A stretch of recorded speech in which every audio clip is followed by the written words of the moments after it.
करते हैं। मैं प्रवीण जी के बारे में बता दूं, जो फिलहाल IRS हैं और मुंबई में बतौर कमिश्नर GST डिपार्टमेंट में कार्यरत है।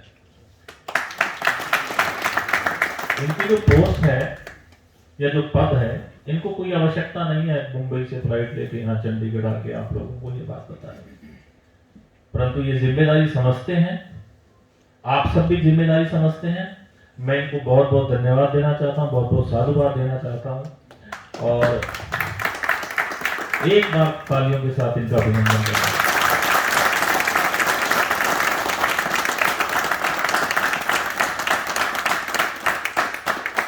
साथियों, समय हो गया है, हमारे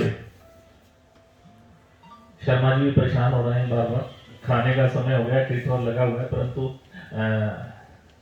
इसको अंतिम पड़ाव में ले जाते हुए फिर से मैं एक बार माननीय श्रीमान उपिंदर जी को आमंत्रित करना चाहूंगा, दो शब्दों के साथ जो हमें अनुग्रहित करें।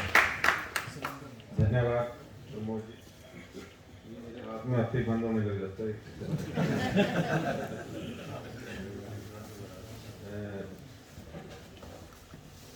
मैं दोबारा नाम नहीं लेना चाहता।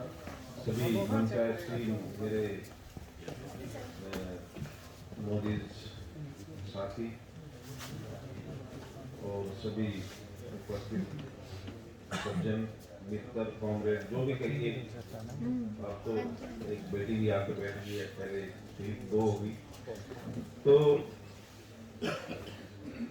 एक मैं चेंज पे बोलूँ, दो चार लाइन चेंज पे जरूर बोलूँगा कि देखिए एसोसिएशन में कितनी चेंज आती जा रही है। कल कुछ एजेंडा होता था, परसों कुछ था, आज कुछ है। हालांकि बैंकिंग ट्रस्ट को मेरी एसोसिएशन ने कभी इग्नोर नहीं किया, पर अब हमारे इंटरेस्ट और बैंक के इंटरेस्ट ऐसे लगता है कि एक ही सिक्के के दो पहलू बन गए।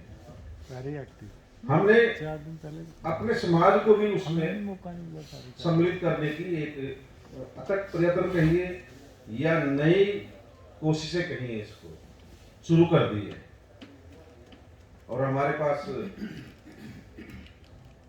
इसका एजेंडा भी है, बाबा साहब ने दिया है, क्योंकि आप बाबा साहब के संविधान के तहत कम्युनिटी की स्ट्रेंथ के आधार पर सर्विस पाते थे।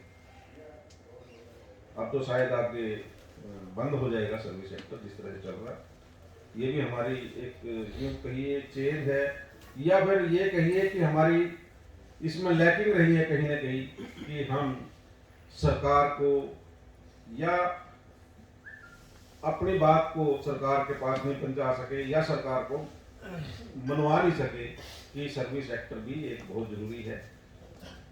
और सर्विस सेक्टर को डिसमेंटल करने के बाद अब ये स्टैंड अप इंडिया या बिजनेस का एक नया कंसेप्ट, क्योंकि अल्टरनेटिव तो देना पड़ेगा।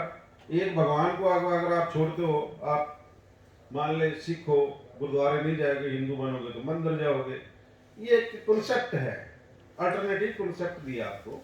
और अडॉप्टेबिलिटी इसकी कितनी होती है ये तो भविष्य के उसमें कहते हैं कि गर्भ में है। मैं एक कहूंगा कि फिर भी हमें बदलते परिवेश के अनुसार बदलना चाहिए, हमें उद्यमी बनना चाहिए। मैं पहले भी ये बात रख चुका हूं कि हमें व्यापार भी करना सीखना चाहिए। आज हमारे देश की सीमाओं से बाहर जाकर के भी हमने सीखना चाहिए, क्योंकि अगर बाबा साहब इस देश की बाउंड्री में रहते तो शायद ये जो शब्द संविधान में आप दोहराते हो, तो ये इन शब्दों का बाबा साहब को भी आता पता नहीं होता। लिबर्टी का आपको कौन सी लिबर्टी थी यहाँ, कौन सी समानता थी आपको, इक्वलिटी कहाँ थी यहाँ, कौन सी आजादी दी आपको। और बाबा साहब अगर बाहर गए, क्योंकि हमें ना अपना कार्य क्षेत्र भी बढ़ाना चाहिए। जैसे आज हम चंडीगढ़ में बैठे थे, नॉर्थ इंडिया की को रिप्रेजेंट कर रहे हो आप, मैं कैप्टन साहब को यहाँ कहा कि भी आप एक विजन लीजिए जो आप अदर देन नॉर्थ में आप चला रहे हो, इन्होंने बड़ी डिटेल में ये सारी बातें आपके सामने रखी।